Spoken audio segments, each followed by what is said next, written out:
Olá, boa noite. Boa noite, pessoal. Eu sou a Sandra, sou diretora do RH e hoje estou aqui representando então a EGP nesse momento especial. Estamos fazendo uma live à noite, né? Oi, Fabiana, boa noite. Dali, Mari, obrigado pela presença. Nós estamos aqui esperando o Dr. Fabrício Jimenez,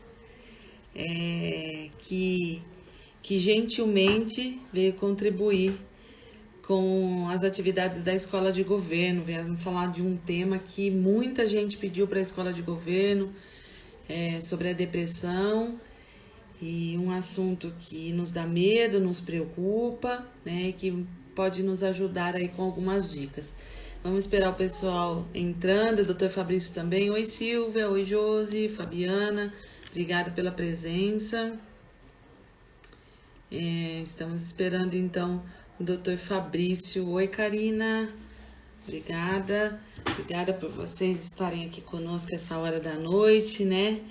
A gente sempre fala que o servidor não está acostumado com as atividades fora do horário de trabalho, mas temos tido muitas participações. Está sendo muito gratificante fazer esse tipo de trabalho online, ao vivo, para o servidor público, viu? E a gente está muito feliz aqui. Estou esperando o Dr. Fabrício entrar para eu falar um pouquinho com vocês sobre esse assunto, a depressão. Deixa eu ver como tá o doutor aqui. Achou a gente, Dr. Fabrício, agora sim. Deixa eu chamá-lo aqui. Se o meu Instagram não achatar a gente, vamos ver. Opa, não, aqui sim. Agora deixa eu achar o doutor.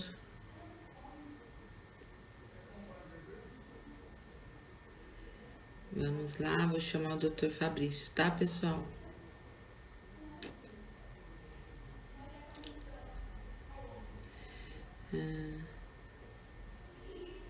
Sim, deixa eu ver. Doutor, tem alguma coisa aí falando que o senhor não pode participar. Que será, hein? As outras pessoas que estão aqui, tem duas que estão nessa situação. Será que o senhor tá restrito ao público? Tá com alguma segurança dizendo que o senhor não pode falar aceitar qualquer amizade, qualquer coisa assim, doutor? Porque só o do senhor tá assim. Vamos ver aqui. Deixa eu ver o que eu consigo fazer. Meninas do RH que estão aí, se conseguirem me ajudar. Opa. Perguntas não. Vamos um pouquinho.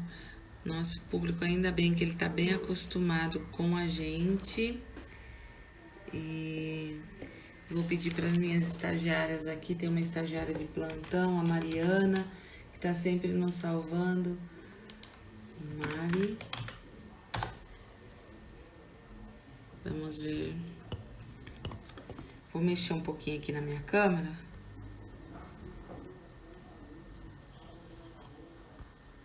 Fabrício. Vamos aqui.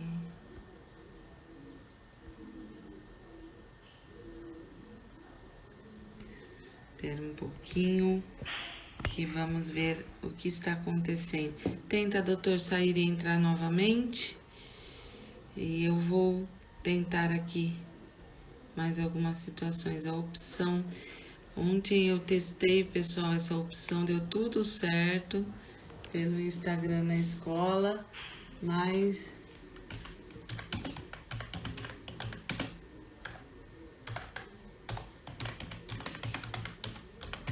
vocês vão esperando aqui os nossos improvisos, tá? Espera só um pouquinho que eu consigo acessar perguntas, eu não tá me dando a opção de acessar. Vou tirar aqui. ao compartilhamento.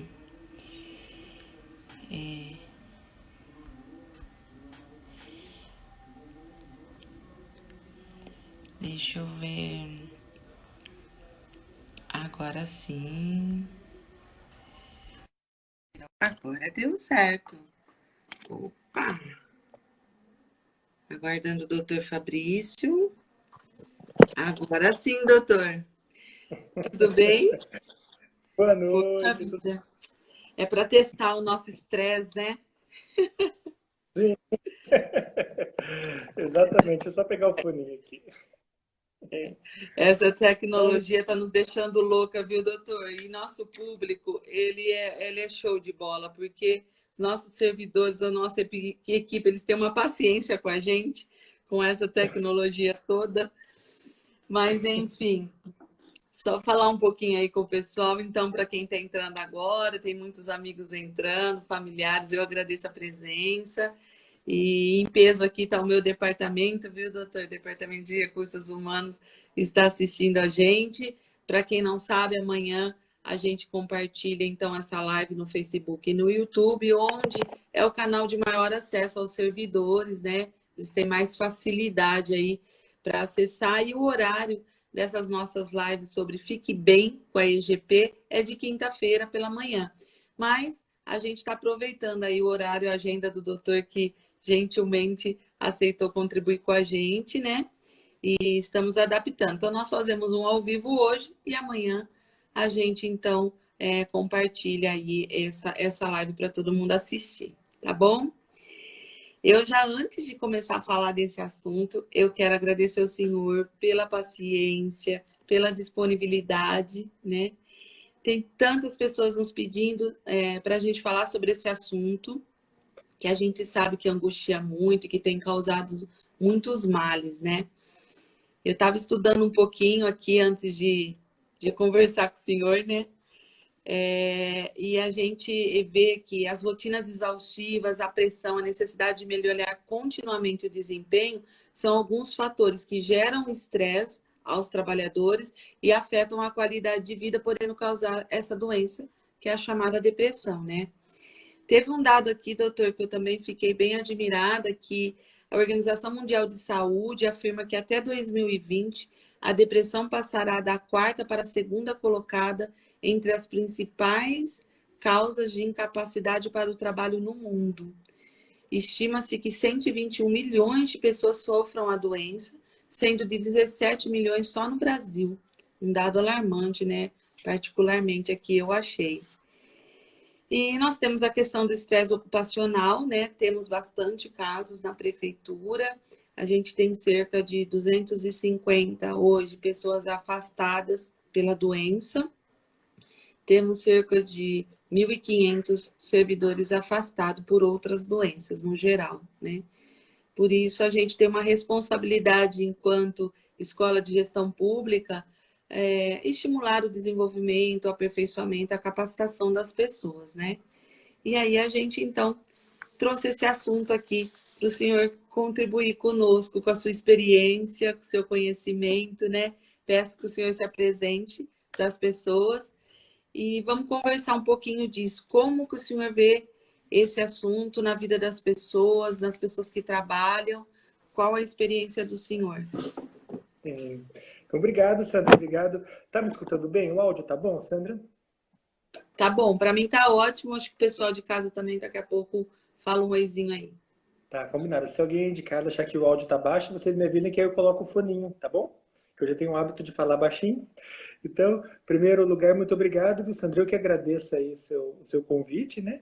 Que você gentilmente aí fez nas últimas semanas, e a gente estava com essa questão de poder ajustar a agenda, né? E para mim, que sou nascido e criado aqui em Bauru, que eu saí para fazer a faculdade fora, na verdade, né? E que depois eu voltei, né? Depois de 12, 13 anos aí do caminho todo aí entre faculdade, residência e tudo mais, poder estar prestando aí essa ajuda para vocês aí, para mim também é muito gratificante. Então, eu que te agradeço o convite de ajustar esse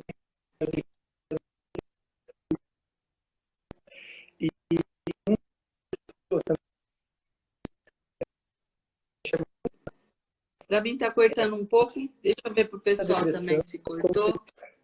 para essas ocupações, né, de afastamento junto ao INSS, né? Então, segundo essa projeção, Sandra, cortou?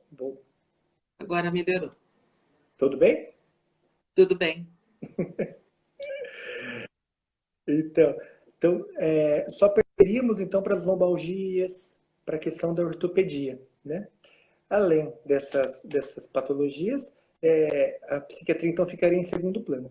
Mas, um adendo, o Sandra.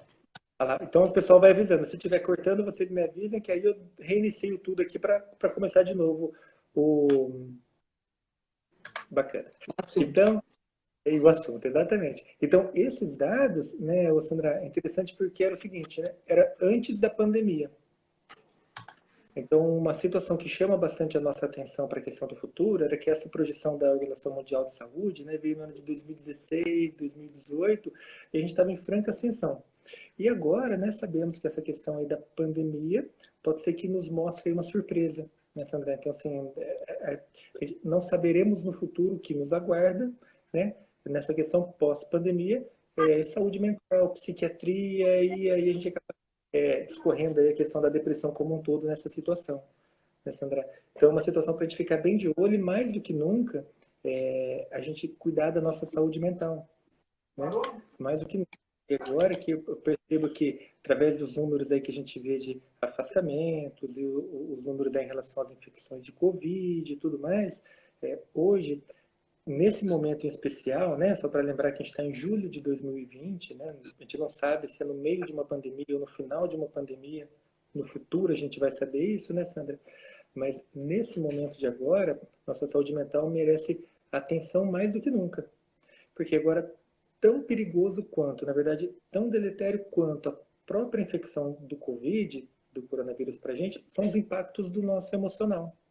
Entre eles, a depressão, né?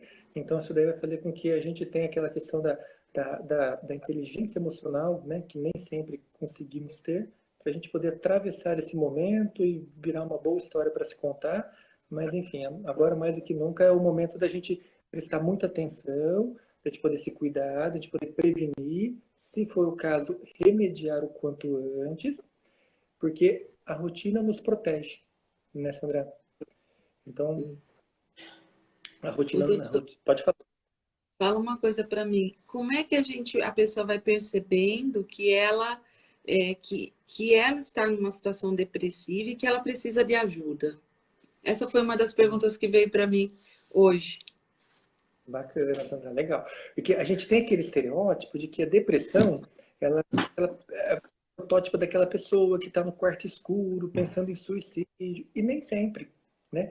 Hoje em dia falamos do espectro depressivo, assim como falamos do espectro ansioso, do espectro autista, enfim, tantos outros espectros aí que falamos hoje, a depressão ela vai entrar mais ou menos na mesma situação, né? Então, se a gente for pegar como se fosse um degradê, sabe, Sandra? Começando do branco, indo até o negro, temos várias classificações e vários graus de depressão. Então, se a gente for relembrar a tríade principal, né, de uma síndrome depressiva, Sandra, respondendo a sua pergunta, qual que seria? Primeiro, a gente ficar atento na questão da anergia, prefixo a, diminuição da energia, né? A gente fica mais arrastado, a gente fica mais, né? A gente fica levando mais, enfim, eu comparo que o chuveiro meia fase, né? Que a água não está quentinha, mas, né? Então, o chuveiro meia fase. Segundo, que muito tem se falado, sabe, Sandra?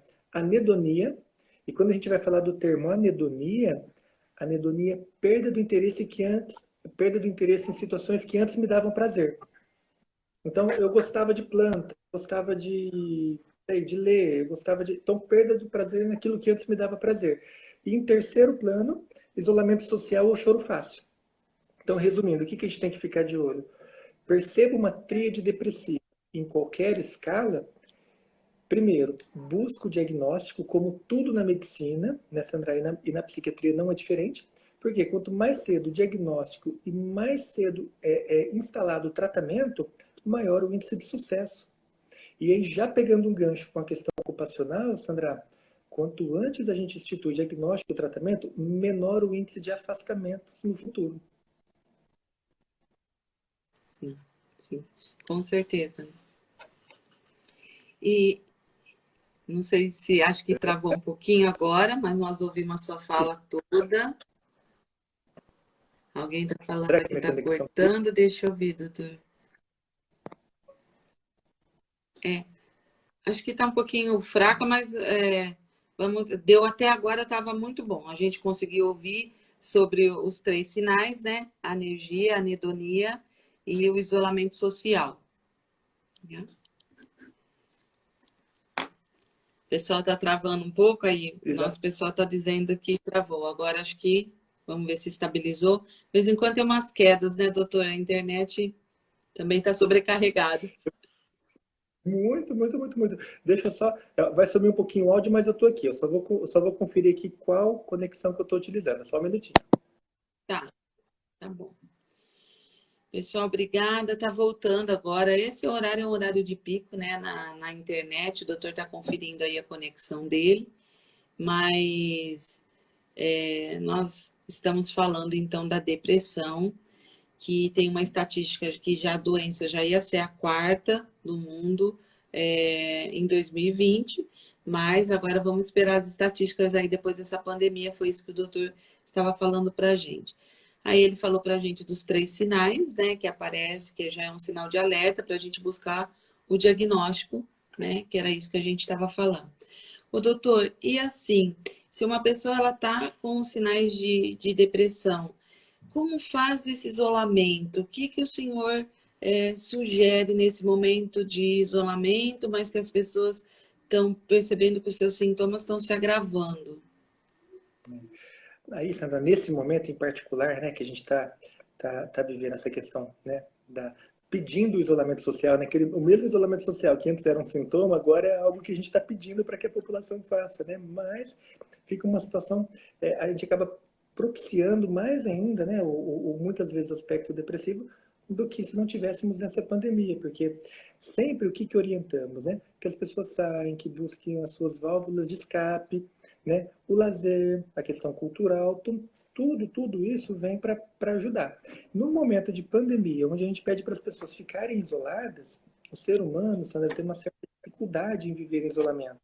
Né? A gente precisa ter contato com outras pessoas, a gente precisa sair, a gente precisa ter as nossas válvulas de escape, a gente precisa fazer com que a gente consiga, né, ver pessoas, tenhamos projetos, enfim. E nessa situação agora fica uma situação muito particular, né, assim, única na porque na medicina moderna, depois da gripe espanhola, 1918, 1920, não tivemos mais uma situação tão proeminente como essa. Mas agora o que a gente tem que ficar atento é principalmente a questão da alergia, da anedonia, choro fácil, pensamento de morte, desesperança, falta de planejamento para o futuro. E aí a gente tentar, paralelo a isso, buscar alguns pilares ali de sustentação, Sandra, para não deixar com que a gente caia nessa síndrome depressiva, né? Entre eles, já pegando um gancho, entre eles, por exemplo, a formação de uma rotina. Então, vamos lá. A gente sempre sempre utilizou, na verdade, né, a questão da rotina como algo negativo, e não é. A rotina é boa. Né? Então, a gente costuma falar a rotina do casamento, a rotina do meu trabalho, a rotina da minha vida. Que bom que a gente tem rotina. Né? Então, agora, nesse momento da ausência de rotina, a gente viu tanto que ela é importante. Então, a primeira orientação é o seguinte, que a gente tenha e mantenha algum tipo de rotina, seja ela qual for, né? Mas o que não pode acontecer é a gente entrar naquela bola de neve de que cada vez eu durmo mais tarde e eu acordo mais tarde, e aí eu não vou comer na hora certa, e aí eu não vou me expor ao sol, e aí eu vou ficar na tela o dia inteiro, seja lá fazendo o que for. E nisso daí vai virando uma bola de neve onde a gente vai perdendo muito parâmetro. Então, o ideal, além de outras que a gente vai falar daqui em diante, mas uma das principais é ter e manter algum tipo de rotina. Ótimo. Entende? Agora, uma outra questão, sabe, Sandra, que é muito importante, que agora a gente sabe que fica muito prejudicado nessa questão da pandemia, a manutenção da atividade física, né? A atividade física sempre foi algo interessantíssimo e necessário para o ser humano. E agora, nesse momento de isolamento, nesse momento de medo, né? E o medo, muitas vezes, ele faz com que a gente paralise, né? É aquela questão de eu tô no meio da selva e eu encontrei um leão. Qual que é a minha primeira reação? A gente primeiro paralisa. Aí Sim, depois a gente vai tomar escolhas, né? A gente vai ver quais são as nossas escolhas para a gente poder tomar aquela mais assertiva. Mas no primeiro momento a gente congela, a gente para. E foi isso que aconteceu com a gente, né? Se a gente for pegar agora o passado recente, todos estávamos ali muito sem saber o que estava acontecendo. E o que, que aconteceu com todo mundo? A gente paralisou. A gente ficou sim, quietinho, parou. Agora que a gente está aprendendo, né, Sandra, a sair com um pouquinho mais de segurança, assim, fazer aquelas atividades que temos que fazer, mas tendo sempre em mente a questão do isolamento, do uso de máscara. Agora que a gente está aprendendo, na verdade, né, conviver com essa situação até que ela se resolva, já que não depende da gente, né, Sandra? sim, sim. É uma situação única, né? Que nunca pensamos em passar. Então, realmente, pensar numa forma como fazer para viver melhor nessa condição, esse contribui muito com o enfrentamento da doença, né? Rotina, atividade física, mais algum pilar, doutor? Ah, são vários. Rotina, manter atividade física, ter e manter as válvulas de escape, né? Uma situação importante que eu tô falando aqui tá vindo na cabeça, sabe, Sandra, que assim, não tá nada escrito aqui para mim, não programei nenhuma cartilha para ficar aqui lendo para vocês, justamente para poder ficar o mais informal possível, o mais construtivo. Mas, Sandra, uma situação que vem muito em mente, que tem acontecido bastante em consultório, é o seguinte, se afastar de situações que não fazem bem pra gente e se aproximar de situações que fazem bem pra gente. Como tudo, e agora não seria diferente. Então, de repente, aquela situação que eu estou vendo que mais me estressa, que mais me deixa ansioso, que mais me deixa nervoso, enfim, eu vou me afastar. Né? De repente, aquela companhia, ou aquela pessoa, ou aquele programa, ou aquele livro que de repente que me traz paz, que me traz tranquilidade, que me traz um alento, no sentido de que eu fico um pouquinho mais tranquilo, a gente vai se aproximar daquilo que nos fazem bem. Só que num primeiro momento, isso é interessante, né? A gente fez justamente o oposto, né? A gente se aproximou daquilo que fazia mal pra gente. Sim, Né? A gente ficou batendo. Isso a população como um todo. Né? Até o momento em que a gente falou assim, não, peraí, para, então agora eu já não quero mais saber, agora eu já quero me aproximar de situações que me fazem bem. E é exatamente esse momento que a gente tem passado agora, né? Das pessoas conseguindo ter essa consciência e eu falo que a gente acabou sendo, todos nós, né? A humanidade acabou sendo vítima nessa situação, mas agora a gente está conseguindo a pisar um pouquinho mais no chão, ter um pouquinho mais de calma, tranquilidade, porque é uma situação que depende da gente, vamos lá, vamos pegar, vamos fazer, vamos consertar. Agora, aquilo que não depende da gente, Sandra, pelo menos que a gente tenha paz, calma e tranquilidade para esperar passar. Né? sim, sim. Aceitar a nossa impotência, esperar passar, e a gente vai chegar até o final dessa história com toda certeza. Agora, cada um de nós aqui que vai dizer como que a gente vai chegar até lá. Sim, sim. É construir uma história nova, que ninguém sabe a receita, né, doutor? É buscar o que a gente sabe que sempre deu certo, a rotina, atividade física, as coisas que a gente mais gosta, o que tem sentido na nossa vida, né? O que nos inspira, o que nos traz alegria mesmo, né? Mesmo à distância, a gente está vendo atitudes muito interessantes de pessoas se reinventando, né? Para tentar enfrentar esse momento. Doutor, tem algumas perguntas aqui que o pessoal está fazendo. Quer que eu lhe passe? Vamos lá, a gente já vai fazendo de forma interativa. Então, tá. A primeira pergunta que apareceu ali foi: há tipos de depressão? Sim, sim. Existem, sim, existem. Pelo Código Internacional de Doença, né? Lembra lá no início quando a gente falou do tal do espectro? Então, o espectro é mais ou menos isso, né? Então, a gente vai começando do branco, a gente vai indo num tom degradê até chegar naquela coloração mais escura. Isso daí, a gente for transportar para o nosso Código Internacional de Doenças, mais ou menos nesse sentido.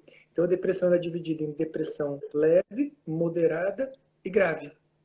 Então, o aspecto depressivo, que compete à psiquiatria o quinto capítulo lá do CID, né? O capítulo F, tudo que compete F, a gente vai falar de psiquiatria. E o Código Internacional de Doenças específico em relação ao transtorno depressivo é o capítulo F32. E dentro desse F32, então, temos graus de depressão de acordo com a severidade. Como se fosse, você vai ver várias vezes eu vou fazer essa comparação, Sandra, como se fosse uma hipertensão. Existe a hipertensão leve, aquela lá que de repente eu estou tomando um medicamento, ou de repente nenhum medicamento, mas enfim, eu estou conseguindo com outros meios compensar a minha hipertensão. Aquela hipertensão mais leve para moderada, que o tratamento medicamentoso já fica um pouquinho mais incisivo, e vou ter aquela hipertensão mais severa, onde eu vou precisar de 2 ou 3 antihipertensivos. Na depressão, é a mesmíssima analogia. Então, na depressão, vamos lá, num quadro muito, muito, muito pincelado, uma situação muito branda. De repente, algumas orientações, de repente, acompanhamento psicológico, não só na leve acompanhamento psicológico, mas em todas, mas só estou citando um exemplo, na atividade física, enfim, de repente, vamos lá. Agora, se eu vou subindo naquela minha escalinha do degradê, aí passei um grauzinho, né, acima, vamos lá, então já vamos precisar de um medicamento, a gente institui tratamento medicamentoso, observa, avalia. Tudo bem? Tive resposta parcial? Tive. Otimizo a dose do mesmo medicamento ou eu introduzo outro medicamento de acordo com o grau dessa depressão. Então, se a gente for fazer analogia da pressão alta, da hipertensão com a depressão, é mais ou menos esse sentido. Legal. Muito bom. Então, há tipos sim de depressão. Outra pergunta é: a depressão desenvolve outras doenças? Sim, sim. Assim, como tudo na medicina, né? O quanto antes eu instituir o diagnóstico e o tratamento, menor a possibilidade de eu causar outras comorbidades. Então, vamos dar um exemplo bem, assim, bem explícito, né? Que é uma intercorrência, não só da depressão, mas muito temida, né? Da questão do transtorno depressivo, que é o próprio suicídio, né? Então, assim, pensando nessa questão, eu poderia ter um aspecto depressivo, e que esse aspecto depressivo, esse transtorno depressivo, quando não muito bem equalizado, não muito bem conduzido, poderia evoluir não só com outras patologias, mas inclusive com uma situação catastrófica como essa que a gente acabou citando agora. Sim, sim. E as crianças podem sofrer depressão? Podem, Sandra. É um diagnóstico muito mais sutil, né? É um diagnóstico muito mais difícil de se fazer, né? Por quê? Porque o adulto, vamos lá, ele vai lá, procura a gente, ele já vem ele já vem praticamente com a bandeja pronta, né? Porque antes de procurar o tratamento, as pessoas de forma equivocada até, Sandra, mas a gente vê que é praticamente a maioria das pessoas que tentam de várias outras formas antes de aceitar, né, a depressão, como se fosse algo que ela escolheria, né? Ah, eu vou ter pressão alta ou não? Eu vou ter depressão ou não? Não tem como a gente escolher o que a gente vai ter ou não. Então, no adulto é muito mais fácil o diagnóstico, no sentido de que muitas vezes ele já vem, né, com o diagnóstico ali apresentado para a gente. Na criança, sim, existe, assim como no idoso, né? Então pode ser incidência menor, mas sabemos que o aspecto depressivo é muito presente também na psiquiatria da infância. Sim. A depressão tem cura ou só tratamento? Ah, essa daí é bacana. Ó, se tem um ditado, né? Agora eu vou escorregar igual o sabonete, né? Mas verdade, se tem um ditado na medicina, sabe, Sandra, que assim, eu sou muito ruim de ditado. Mas se tem um que eu guardei, é o seguinte: na medicina, nem nunca e nem sempre. Então, falar que, não, sempre eu vou instituir tal tratamento, sempre eu vou falar em cura total, não. Agora, não, nunca eu vou falar em cura, nunca eu vou falar... Não, também não. Então, vai depender. Vai depender por quê? Porque se eu tive um primeiro aspecto depressivo ao longo da minha vida, tudo bem, vamos lá. Fiz o tratamento medicamentoso, acompanhei lá com o psiquiatra, o protocolo pede ali 12 meses de remissão, tudo bem, vamos diminuir o antidepressivo. Existe um certo percentual, uma certa probabilidade de eu apresentar um segundo episódio depressivo na minha vida. Então isso daí vai depender. Depender por quê? Porque se eu tiver um segundo episódio depressivo, aí já não é mais uma depressão simples, é uma depressão que está recorrendo, uma depressão recorrente. Já muda um pouquinho a conduta medicamentosa, normalmente a gente já tem que entrar com um antidepressivo numa dose um pouquinho mais generosa, quem sabe pensar numa associação, e no momento adequado que o protocolo pede, vamos lá, vamos em busca do término do tratamento? Vamos, mas em algumas vezes a gente consegue, em outras a gente vai falar de remissão. De novo, o exemplo da hipertensão. Hipertensão, a gente vai falar que tem cura? Difícil, mas pode ser que sim. Né? Pode ser que eu seja hipertenso com os meus 40 anos e de repente eu estou tomando antihipertensivo, faço mudança do estilo de vida e de repente emagreci, estou com uma dieta mais equilibrada e tirei meu antihipertensivo. Mas pode ser que não, pode ser que essa minha hipertensão não tenha cura, tenha controle. É esse ponto que eu gostaria de chegar. Então, muitas vezes, aquilo que a gente vai falar de cura ou controle, de repente não é tão, é, tão amplo que eu vou usar a mesma estratégia para todo mundo. Vai depender de de inúmeras variáveis. Fator genético, fator ambiental, né? Temos a questão biopsicossocial. Então, existem inúmeras variáveis que vão dizer se essa minha depressão vai ser única, em um momento da minha vida, tratei, vamos lá, ou se ela vai ficar recorrendo, ou se ela vai se tornar uma depressão recorrente. Ensaboei, mas nem tanto, né? Não. Na verdade, a depressão, ela é como outra doença, como o senhor está comparando, com hipertensão, com diabetes, às vezes você consegue equilibrar com algumas alternativas, porém depende do caso, né? Nem sempre a gente arrisca, às vezes, né? Quando a pessoa está vivendo tão bem, quando ela vem de um quadro, às vezes, muito triste, né? Porque é triste ver uma pessoa que tem depressão, né? Eu queria falar de depressão no trabalho, mas tem outras perguntas aqui. Como diz respeito à psicologia, né? Eu vou dizer aqui. Em um quadro depressivo, somente medicamento resolve ou é importante a terapia associada? O senhor já falou alguma coisa, mas... Né? Vamos lá.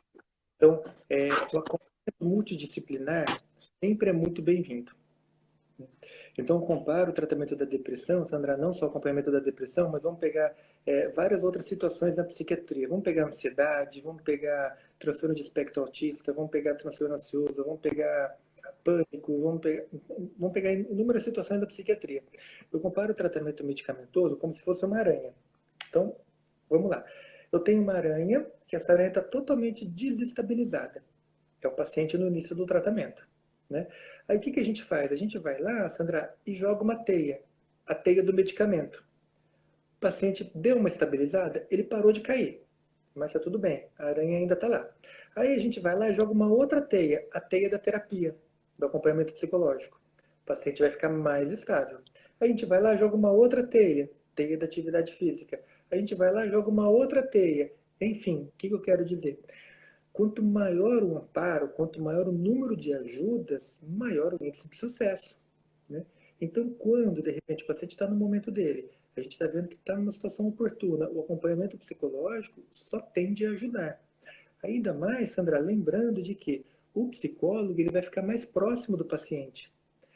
A psicoterapia, né, o acompanhamento psicológico, o paciente vai estar lá toda semana com o psicólogo. Em alguns casos, dependendo do tipo de abordagem, da conduta do psicólogo, às vezes 15 dias, mas normalmente ali semanal. Em algumas situações, eu sempre deixo muito livre para o paciente e para o psicólogo do paciente, eles que escolhem, né? O paciente está fazendo terapia 2 vezes por semana. Ótimo, tudo bem, está ajudando. Quanto mais ajuda, melhor. Então, sim, eu acho que é muito interessante, que é muito válido, sabe, Sandra, o acompanhamento multidisciplinar. Descentralizar, né, naquela questão unicamente, exclusivamente do medicamento, como se tudo vai melhorar, minha vida vai melhorar como um todo com aquele medicamento. Ele é uma das teias, mas quanto maior a quantidade de teias, maior a possibilidade de sucesso. Eu costumo dizer para os meus pacientes que o medicamento, ele atenua o sintoma, possibilitando você pensar melhor, né? Que às vezes o sintoma, ele tá tão exacerbado que a pessoa não consegue pensar, nem perceber o seu sentimento. E o medicamento, ele vem para conter isso e aí conseguir a mudança de atitude, de comportamento, de pensamento, enfim, às vezes até de controle do sentimento, né? Exatamente. Bom, aí aqui está perguntando quem nasceu primeiro foi o ovo ou a galinha, mas a pergunta é, primeiramente, fazer terapia ou procurar um psiquiatra? Depende, né, doutor? vai depender muito, né? Porque é isso que você acabou de dar uma pincelada, acabou até de introduzir essa questão, né, Sandra? De repente eu estou numa situação, eu estou num momento que eu não estou assim, eu não estou conseguindo enxergar a situação, eu estou assim, a terapia naquele momento não vai me ser favorável, pelo contrário, pode ser mais um compromisso, que eu não estou bem, já estou resistente. Se eu não estou no momento, eu falo que o acompanhamento psicológico é muito rico, mas a gente tem que estar um pouquinho inclinado para que isso aconteça, porque se a gente vai já com uma certa resistência, não vai funcionar. Seja a terapia, seja o próprio medicamento. Então a gente tem que ir, na verdade, na hora que a gente está disposto, entende?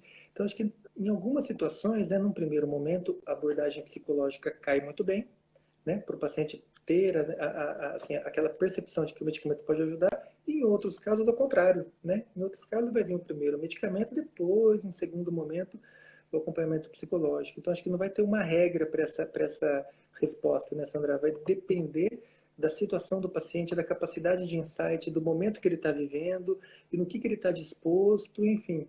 O objetivo da primeira consulta é um só, é que tenha a segunda consulta. Formação de vínculo. Ótimo. Fazendo isso, tudo bem. Aí a gente vai conseguindo chegar ao nosso objetivo da melhor maneira possível. Eu já tive experiência nas duas situações, quando a família insistiu para que a pessoa não fosse buscar um tratamento medicamentoso, foi para terapia, não gostou e se fechou o tratamento, né? E ao contrário também, onde a pessoa foi para o tratamento médico e aí ela também não quis aderir e se fechou para psicoterapia. Então, por isso que é muito importante a gente realmente perceber o anseio do paciente, né? Qual a predisposição que ela está ali e a gravidade dos sintomas. Exatamente. Justamente. Doutor, falando então um pouquinho, quanto que o trabalho, ele atrapalha um tratamento e quanto que ele ajuda, né? A gente, apesar de na literatura se coloca muito que o trabalho, ele contribui de forma decisiva para o agravamento do caso, é isso mesmo? Como que o senhor vê essa questão? Bem, ó, vamos pegar aqui ainda na psiquiatria, né? Isso daí é muito, muito importante, porque a gente fala que o atestado médico ele pode ajudar bastante, até um determinado ponto. Chega um momento que, de repente, o afastamento das atividades ocupacionais, Sandra, pode mais atrapalhar do que ajudar. Por quê? Porque, vamos lá, vamos imaginar que eu fiz uma cirurgia ortopédica. Aí eu tô lá, o médico foi lá e me deu um atestado de um mês. Tudo bem, eu tô lá um mês com o braço engessado, tudo bem, sarei, tirei a radiografia, volto a trabalhar. Na psiquiatria é um pouquinho mais sutil, um pouquinho mais delicado, um pouquinho mais trabalhoso a gente chegar nessa data. Por quê? Porque vai depender de inúmeros aspectos, inclusive a resposta que o paciente está apresentando. E quando a gente vai pensar na questão de afastamento ocupacional, pode até ser que no primeiro momento ajude por um período pequeno de tempo, por um período curto. Lembra que nem sempre. Porque existe o período de adaptação do medicamento. A gente sabe que o medicamento ele tem um delay para ele começar a fazer um efeito interessante. Né? A literatura coloca alguns dias, em alguns casos até 5, 7, 10 dias. Não é assim, eu tomei o remédio hoje, amanhã eu acordei bem. Não é assim. Mas a gente tem que saber qual que é esse momento que, do meu ponto de vista, o mais cedo possível para a gente ter o retorno não só na atividade ocupacional, para a gente ter o retorno para a nossa atividade social, para a nossa atividade conjugal como um todo, enfim, para a gente continuar a nossa vida, né, Sandra? Porque esse momento, quando a gente passa ali do time do atestado, o que acontece? Eu estou mais prejudicando o meu paciente do que ajudando. Porque na minha casa eu estou lá da sala para o quarto, quarto para a cozinha, cozinha para o banheiro, sensação de impotência, sensação de inutilidade, e aquilo muitas vezes não me ajuda, me atrapalha. Sem contar que em casa é difícil a gente conseguir controlar o pensamento com o pensamento. Ele ganha. Né? Então, se a gente não está bem sentado no sofá, eu vou ficar a manhã inteira tentando controlar o meu pensamento e daqui a pouco ele está assim, assim, assim, assim, daqui a pouco ele está grandão. E ele ganhou. Ou seja, é interessante também com que a gente tente retornar, né, assim que possível, as atividades ocupacionais o mais rápido possível, para a gente conseguir ter, entre aspas, aí uma desculpa boa para puxar o tapete do pensamento e, entende? E fazer a coisa acontecer. Porque se a gente ficar esperando ela vir para a gente, pode ser que não venha. lembra que não depende só do medicamento, depende muito também, né? Eu falo que o tratamento é uma conjuntura de fatores, né? Então são várias ajudas ao mesmo tempo. O medicamento é uma ajuda. Agora, a força de vontade, que a gente sabe que não depende só da força de vontade, principalmente naquele início de tratamento, mas quando vier, é muito importante que a gente saiba reconhecer esse momento para a gente poder estimular com que não só o trabalho, como a gente falou, mas a vida volte como um todo, porque a rotina nos protege. Sim, sim, porque a rotina é um pilar de tratamento. Então, se ele volta, né, ele vai conseguir restabelecer essa rotina mais rapidamente, né? Exato. E o trabalho, aqui tem muitas perguntas sobre o trabalho e outras questões, né? Depressão, vou falar do trabalho, depois eu pergunto da hereditariedade. O trabalho sobre depressão pode causar depressão. Sim, a gente já disse, né? Ele agrava. Existem pessoas que a depressão nasceu no trabalho, doutor? Ó, vamos lá. Se a gente vamos separar em três frentes. É que eu tenho costume de desenhar. Vamos separar, vamos separar em três frentes. Vamos lá. Vamos colocar o seguinte: vamos colocar um primeiro círculo, um segundo círculo e vamos colocar aqui um terceiro círculo. Então vamos lá. Vamos improvisar aqui, ó. Tá. Então vamos lá. São três círculos interpostos. Vamos colocar o primeiro deles enquanto fator genético, né? 1/3 de responsabilidade ou 33%. Vamos falar sobre o fator ambiental e vamos falar sobre o fator pessoal. O que antes, né, Sandra, a gente chamava isso daqui de situação biopsicossocial, né? Olha o nome, é bio, de biológico, psico, social, e que hoje temos mudado esse termo, né? Hoje em dia se fala, na verdade é um sinônimo, no penúltimo Congresso Brasileiro de Psiquiatria, inclusive, né? Uma situação tanto quanto recente, que a gente começou a trocar esse nome biopsicossocial por multifatorial. É a mesma coisa, só estamos atravessando assim, né? Então vamos lá. Então, se a gente for falar fator genético, como você já me deu a deixa que tem até uma pergunta em relação a fator genético, então já vamos até pegar, aproveitar. Fator genético, sim, né? A literatura vai colocar um certo percentual. Fator ambiental.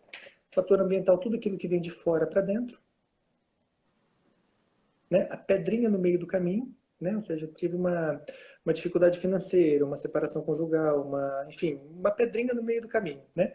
E o fator pessoal, que é aquilo que é de dentro para fora, o que chama-se de intrínseco. Então, isso daqui, ó. Então, sim, então, fator ambiental, entre eles, atividade ocupacional, sim. Um óbito na família, sim. Né? Fator genético, sim. Então, se eu estou aqui, eu tenho um percentual, percebe? Se eu estou nessa bolinha aqui, eu tenho uma certa predisposição genética. Agora, se eu tenho a predisposição genética, já estou tentando responder as duas perguntas de uma vez, mas o fator ambiental, a minha bolinha aqui no meio, tudo bem. E se eu estou aqui? E se eu tenho fator genético, se eu tenho fator ambiental mais o fator pessoal, essa bolinha maiorzinha aqui, ó. Então, pronto.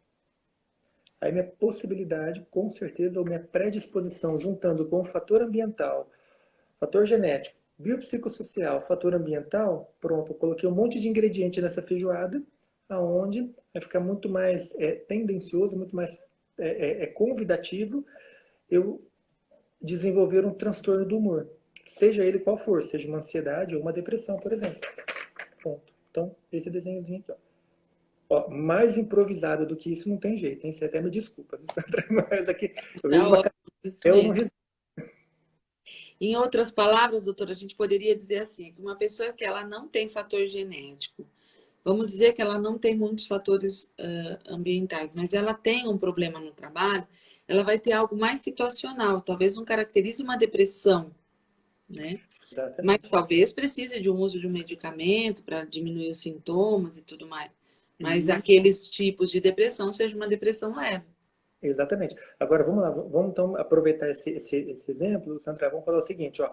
No meu trabalho eu estou triste e no meu meio social eu estou feliz. O que está acontecendo? O problema será que sou eu? Será que é um aspecto depressivo? Será que é algo voltado para aquele círculo, né? Então, a gente usa muito esse tipo de avaliação, por exemplo, na psiquiatria infantil, onde eu vou lá e eu vou separar por setores. Então, vamos lá. Quando eu não estou bem, né? Normalmente, quando eu estou com aspecto depressivo, um transtorno depressivo, eu posso estar no meu trabalho, eu posso estar com os meus amigos, eu posso estar na minha casa, eu posso estar com o meu filho, eu posso estar com aonde eu estiver, vamos lá, todas as minhas estruturinhas vão estar comprometidas. Agora, de repente, vamos lá, vamos fazer uma analogia aqui com a psiquiatria infantil. Eu tenho uma criança que ela só me dá probleminha lá na escola, mas em casa está tudo bem, ou vice-versa, só estou aqui que apareceu na cabeça. Tá, e aí, o que está acontecendo? Está acontecendo um problema global ou focal? Problema focal. Então, vamos procurar ali que alguma coisa está acontecendo naquela situação. Então, vamos lá, vamos pegar esse protótipo de, poxa, eu estou desanimado para ir trabalhar, mas não vejo a hora de chegar sexta-feira para poder viajar com os meus amigos para... Então, aí já chama um pouquinho a atenção no sentido de que aquilo está locado na minha atividade ocupacional. Mas nas minhas outras estruturas do self, nas minhas outras estruturas básicas do self, está tudo bem. Então, de repente, isso não é uma depressão. Né? Aí existe o diagnóstico diferencial entre um dissabor, de repente, eu não estou naquele momento para aquele tipo de atividade, de repente não sou eu, é o meu trabalho que eu não estou feliz com ele, e isso não quer dizer que é depressão. Né? Então, a gente tem que se policiar nessa relação. Né? Você está locado em um polo, vamos ficar de olho. Agora, se isso aqui está correspondendo globalmente, aí sim, aí a gente vai pensar muito mais seriamente no transtorno do humor, né? Porque às vezes, doutor, muitos líderes me procuram e dizendo, nossa, eu estou com um funcionário afastado por depressão. Às vezes ele voltou para lá dizendo que a culpa é minha, que a culpa está aqui no trabalho, né? Mas a gente precisa analisar muito que tem uma situação global, né? Que envolve a vida dessa pessoa, desse servidor, desse funcionário, né? E nem sempre a responsabilidade, na verdade, não é do outro, né? É sempre da gente. Da gente pensar o que podemos fazer e o que a gente, como a gente tem que viver, enfrentando as frustrações, as pressões da vida, né? Sim. Não dá muito para a gente querer que o nosso trabalho mude, porque as estruturas organizacionais, elas são muito similares, né? A gente se livra de um trabalho e vai para outro, e aí os problemas permanecem, porque o problema está dentro da gente. E a gente precisa cuidar desse nosso interior, né? Exatamente, justamente. Bom, tem muitas coisas perguntando, eu não vou entrar Tem algumas perguntas aqui falando da depressão, enquanto a aposentadoria, se tiver problema no trabalho, nós não vamos entrar nesse aspecto, que é um aspecto mais técnico aí, né? Porque hoje o próprio INSS, os institutos de previdência, eles estão sendo muito rígidos com o CID-F, né? Porque foi popularizado esse CID, né? Muita gente usou dele.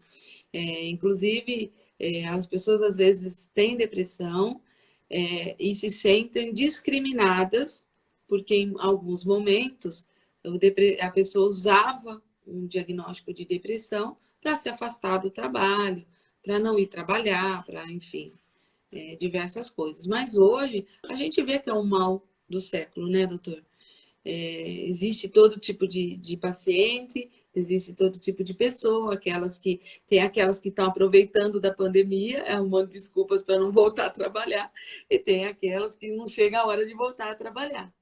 Temos todos os tipos. Mas o mais importante é assim, a depressão realmente ela nos afeta, né? Afeta a nossa vida, a nossa saúde e a saúde e toda a família que está envolvida, né? Ela é muito mais ampla. O senhor pode falar disso para a gente?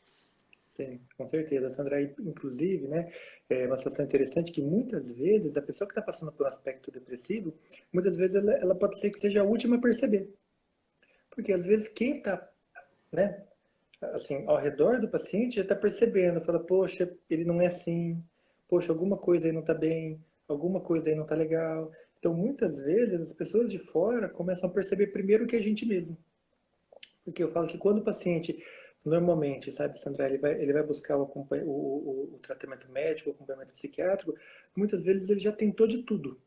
Ele já tentou A, B, C, e ele já chega lá já num quadro mais, assim, moderado para grave. Né? Como todas as patologias da medicina, né, Sandra? Então, de repente, se eu estou com uma dor na perna, eu não vou de imediato no ortopedista, eu vou esperar, eu vou tomar um anti-inflamatório, enfim. Só que nem sempre, né? Lembra do ditado, nem nunca e nem sempre. De repente pode ser que aquilo seja um sintoma, né? Ou não, de repente foi só uma dorzinha e passou, mas a gente tem que saber fazer bem a leitura desse momento para não esperar a situação avançar, né? Como qualquer patologia, então, não esperar a situação avançar muito, porque a gente sabe que quanto maior o avanço da patologia que for, quanto maior o atraso diagnóstico, mais dificultoso o acompanhamento e o tratamento ambulatorial. Então, fazendo uma outra analogia agora, para a gente sair da hipertensão. Eu estou com pneumonia, tá? Não quer dizer que qualquer tosse é uma pneumonia. Mas, quando eu percebo que aquela minha tosse está diferente, eu estou expectorando, eu estou com um pouquinho de febre, o que eu tenho que fazer? Procurar o quanto antes, ver se existe um diagnóstico ali de pneumonia ou não. Por quê? Se eu pego essa pneumonia logo no início, tudo bem, passo um antibiótico e ó, vida que segue. Agora, se eu espero muito para procurar um pneumologista, um médico por conta dessa pneumonia, pode ser que aquele antibiótico já não segure.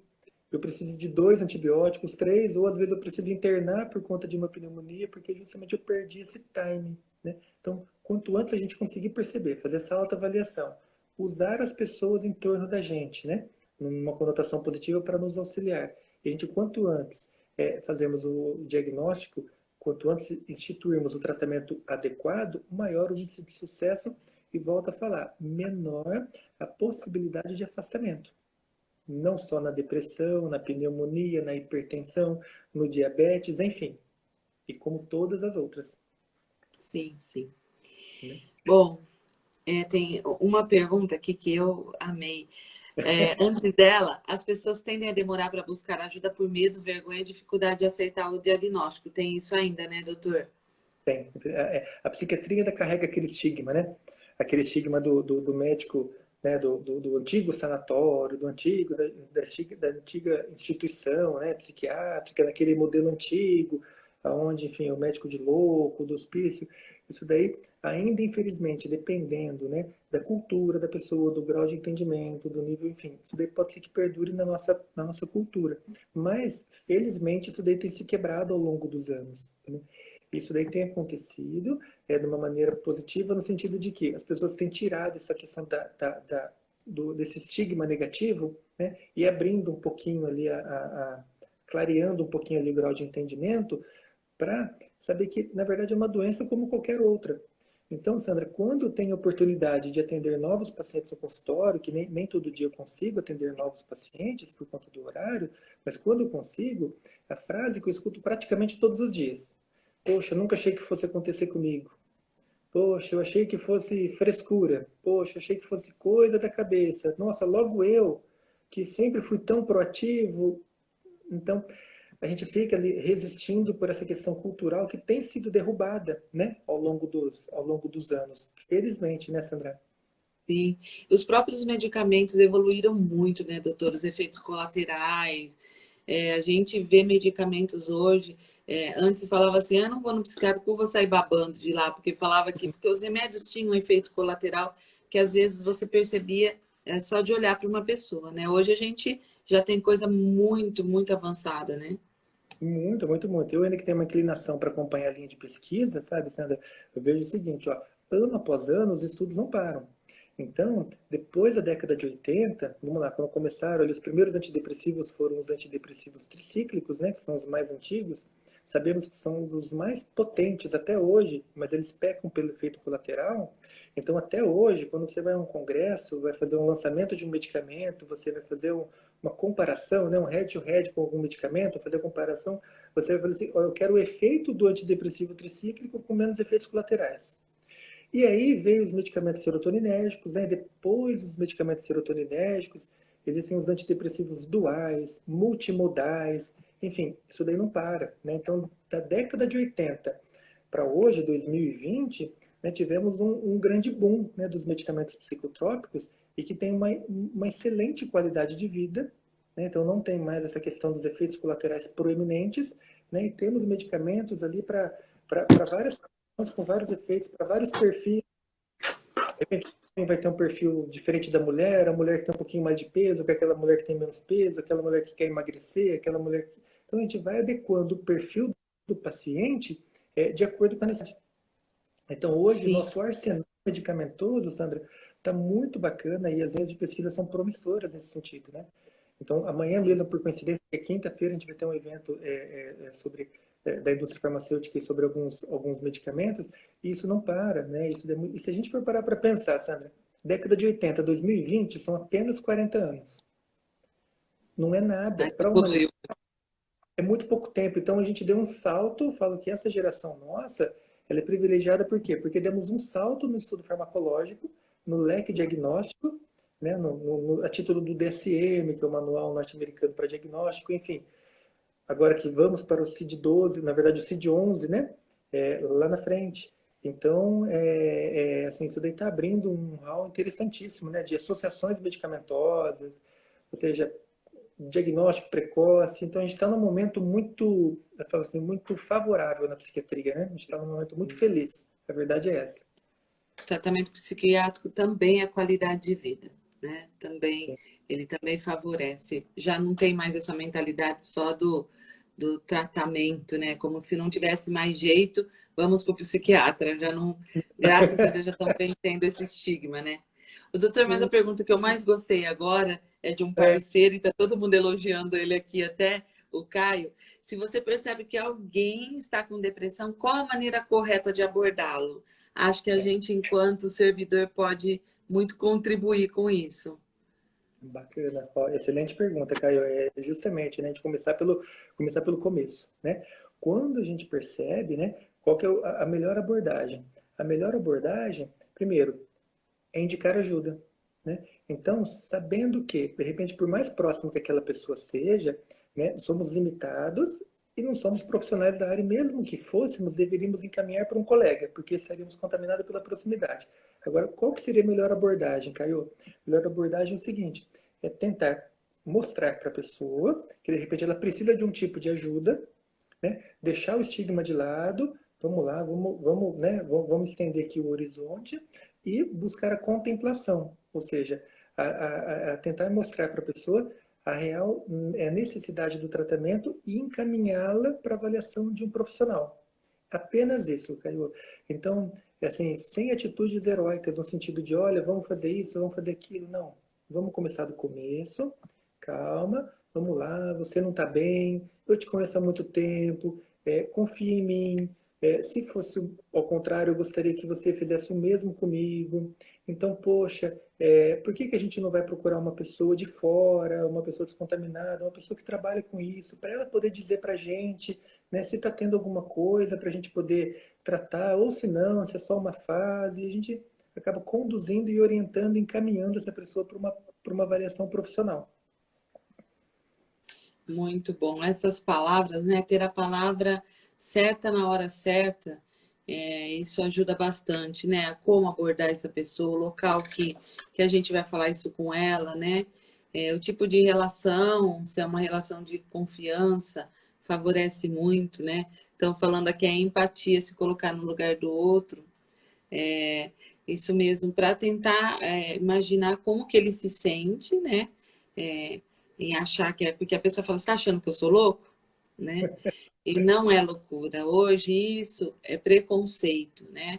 Qualquer tipo de tratamento é um sinal de amor próprio, né? De você se respeitar e perceber que você precisa buscar realmente um caminho melhor para viver, né? Afinal, a vida é curta, né? Precisamos aproveitar cada momento.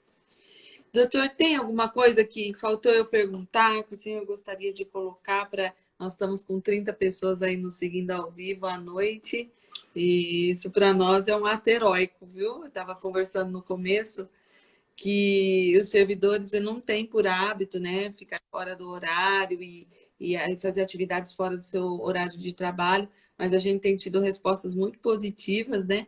Então, aqui está um sinal disso. Tem alguma coisa que o senhor gostaria de colocar que eu não abordei e que é importante? Eu acho que essa daí é a introdução, né? Esse daqui é um tema, né? Quando a gente vai falar de depressão, existem congressos somente sobre depressão, sobre tipos farmacológicos, abordagens terapêuticas, enfim. existe um mundo, existem livros, né, sobre essa questão de depressão. Eu acho que a gente deu uma boa introdução, né? Lógico que a gente não vai conseguir responder, né, todas as perguntas. Eu até agradeço aí o pessoal que acabou mandando as perguntas. Depois, se quiser mandar um e-mail, enfim, entrar em contato pelo próprio. Oi, pessoal, nós estamos finalizando a live com o Dr. Fabrício e caiu a nossa conexão, que eu acho que a gente passou do tempo. Mas eu volto aqui para a gente falar nosso recado final, né? E aí a gente dá despedir de vocês, né? Acho que o tempo aí do Instagram é um tempo limitado. Tá tão bom que a gente passou do tempo, mas vamos tentar aqui ver isso, se o doutor consegue isso aqui. Vou chamar ele. Pronto, a gente se despedir, pessoal. Então, aguardando o doutor Fabrício entrar.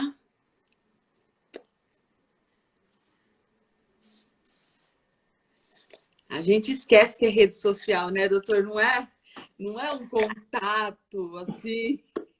E a gente fala demais. Acho que o Instagram ele tem um tempo aí, né? Mas para finalizar, o senhor estava falando um pouquinho da questão da evolução da depressão enquanto estudo, né? Tem muitas coisas, a gente só falou um espectro, vamos dizer assim. Exatamente, você tá. Então, só para finalizar aí, né, que a gente estava finalizando né? Mas é o seguinte, como a gente estava falando, existem livros, né? Eles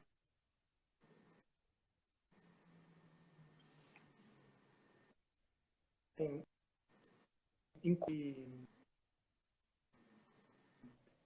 opa, voltou uma Opa, travadinha. deu uma travadinha aí. Voltou. Vamos lá, será que voltou? Agora voltou. Voltou. Pronto. Isso. Agora voltou. Então vamos lá. Então a gente conseguiu dar uma, né? Espero ter conseguido, assim, pelo menos dar uma breve introdução sobre esse tema, né? Que é muito prevalente no nosso meio, né? Infelizmente a gente vai falar que mais de 5% aí da população hoje, 6% da população tem diagnóstico de depressão. Se a gente for fazer uma continha rápida, né? Faz de conta que Bauru tem 400 mil habitantes, eu sei que não tem, mas faz de conta, 6 vezes 8, 24, então a gente está falando aí, ó, de pelo menos, vamos lá, 24 mil pessoas. Na verdade, se fosse 10% daria 40, vamos falar aproximadamente 20 mil pessoas. Vai? Uma continha bem breve, bem rápida. Então, só que a prevalência é muito alta, espero ter conseguido aí contemplar a vontade aí, e o anseio de todos, enfim, conseguido responder da melhor maneira possível, né? Uma introdução aqui um tempo tão direta, tão pura e tão, né? Tão íntima como essa daqui, da gente podendo conversar aqui no tete a tete.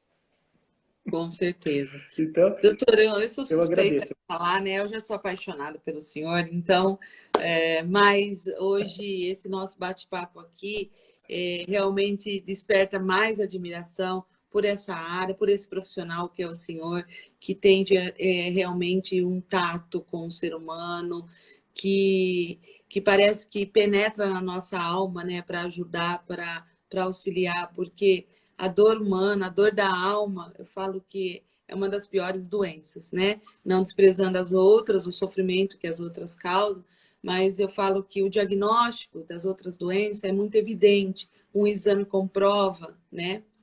E a doença mental não, é um sintoma, é um comportamento, né?